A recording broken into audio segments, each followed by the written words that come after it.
దేవుని మాట కార్యక్రమానికి ప్రతి ఒక్కరిని ప్రేమపూర్వకంగా ఆహ్వానిస్తూ ఉన్నానండి. దేవుని పెట్ట ప్రతి ఒక్కరికి వందనాలు. నీ జీవితంలో చీకటి మాత్రమే కనిపిస్తుందా? నీ ఆశలన్నీ ఆరిపోయినట్లున్నాయా?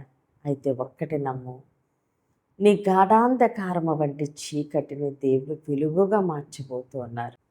నీకు వ్యతిరేకంగా వచ్చిన చీకటిని దేవుడు వెలుగుగా మార్చు. ఎందుకంటే నువ్వు ఆయన మీద ఆధారపడి నువ్వు చేస్తున్న ప్రతి ప్రార్థన, మనుషులు అంటున్న మాటలకి నువ్వు కృంగిపోయి నిన్ను ఏడిపించిన పరిస్థితుల బట్టి ఏంటి నా పరిస్థితి ఎలా అయిపోయింది అని గాఢాంధకారంలో ఉండి నువ్వు కన్నీటితో చేస్తున్న ప్రార్థన దేవుడు ఆలకించి నీ సమస్యల వంటి చీకటిని, నువ్వు కృంగిపోయిన పరిస్థితులు, వ్యతిరేకంగా వచ్చిన సమస్యలు, ఈ చీకటిని అంతా దేవుడు తీసివేస్తూ ఉన్నారు. ఎందుకంటే ఆయన వెలుగుగా ఉన్న దేవుడు, నీ పక్షముగా ఉన్న దేవుడు. అయితే ఈరోజు దేవుడు మన కొరకు సిద్ధపరిచిన ఆయన శ్రేష్టమైన వాగ్దానం చూద్దామండి. 2వ సమూయేలు 22వ అధ్యాయము 29వ వచనము. యెహోవా నీవు నాకు దీపమై ఉన్నావు, యెహోవా చీకటిని నాకు వెలుగుగా చేయును. ఆమేన్. దేవుడి రోజు మనతో మాట్లాడుచున్న ఆయన మంచి మాట, యెహోవా చీకటిని నాకు వెలుగుగా చేయును. ఆమేన్.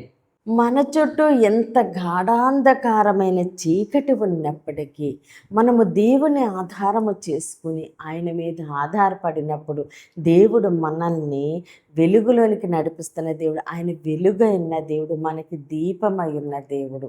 కాబట్టి మన చీకటిని దేవుడు వెలుగుగా మారుస్తూ ఉన్నారు. ఎలాంటి పరిస్థితులైనా సరే, ఎలాంటి పరిస్థితులను కృంగిపోయినా సరే, ఏ సమస్యలను చూసి నువ్వు కన్నీటితో ప్రార్థిస్తూ ఉన్నావో, నిన్ను ఏడిపిస్తున్న ప్రతి పరిస్థితి నుంచి కూడా దేవుడు నీకు విడుదల అనుగ్రహించబోతున్నారు.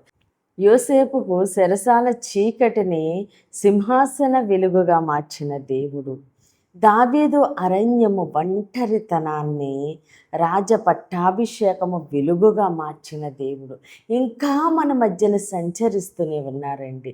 కాబట్టి ఎలాంటి గాఢాంధకారము వంటి సమస్యల మధ్య నువ్వు ఉన్నావో, అలాంటి పరిస్థితుల మధ్య నువ్వు ఉన్నావో, దేవుడు నీ చీకటిని వెలుగుగా మారుస్తున్నారు. నీకు వ్యతిరేకంగా వచ్చిన చీకటిని దేవుడు వెలుగుగా మార్చును.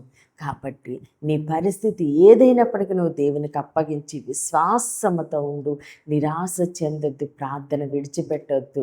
మన చీకటిని దేవుడు వెలుగుగా మార్చి ఆయన మనకి దీపమై నడిపిస్తూ ఉండగా సమస్త ఘనత మహిమ ప్రభావాలు మనము దేవునికే చెల్లిందామండి. కొద్ది మాటల దేవుడు మన వినికిల్లో దీవించి ఆశీర్వదించునుగాక. ఆమెన్. ప్రేర్ చేసుకుందామని అందరూ కనులు మూసుకుని ప్రేర్లు ఏకీభవించండి. మహోన్నతుడ, మహాగణుడ, పరిశుద్ధుడా, నీకే స్తోత్రాలు, వందనాలు దేవా. తండ్రి ఇచ్చిన ఈ సమయాన్ని బట్టి వందనాలు తండ్రి, ఇచ్చిన వాగ్దానాన్ని బట్టి వందనాలయ్యా. ఈ వాగ్దానాన్ని మా జీవితంలో నూరింతలుగా ఫలింపునకు దయచేయండి అయ్యా. దైవజనుల వారి కుటుంబాలు, సంఘాలు, పరిచర్యలు యేసు నామములోనే దీవించండి. యెరూషలేముకు యేసు నామములోనే క్షేమము కలుగునుగాక. దేవుని మాట పరిచర్యలో పాలిభాగస్తులే భారం కలిగి ప్రార్థన చేసిన ప్రతి ఒక్కరిని దేవుడు బహుగా దీవించి ఆశీర్వదించును గాక. ఈరోజు పుట్టినరోజు, పెళ్లి రోజు జరుపుకుంటున్న ప్రతి ఒక్కరికి సంవత్సరం ఒక ఆశీర్వాదకరముగా ఉండును గాక. అనారోగ్యంతో ఉన్న బిడ్డలకి యేసునామములో సంపూర్ణ స్వస్థత, విడుదల కలుగును గాక.